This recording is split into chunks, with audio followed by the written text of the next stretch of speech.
of employees, Mr. Speaker, what we had agreed and what we did do with the employees was to agree with the factories that for a period of at least 6 months, nobody was going to be laid off because they had to assess who they will need and who they will not need. And there are two circumstances here, Mr. Speaker.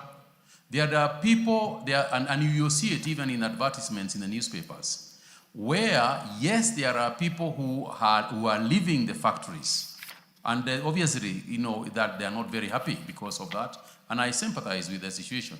But there are also younger people now who are joining the factories. As this modernization process is taking place, you'll find advertisements for Chemeril and others who are looking for, you know, individuals, engineers, young engineers and technicians and so on, who are being hired. So even as some people are leaving, some others are also going in. And we have agreed with these people that we will try and treat these people as humanely as possible.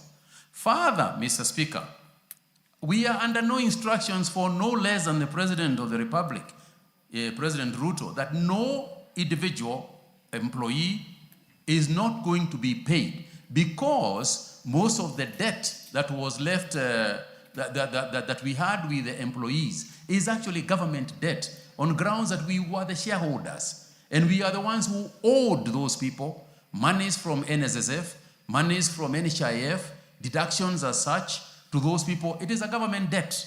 So the government has to pay, you know, these employees, those who are staying and those who are being, particularly those who are being let go by the investors.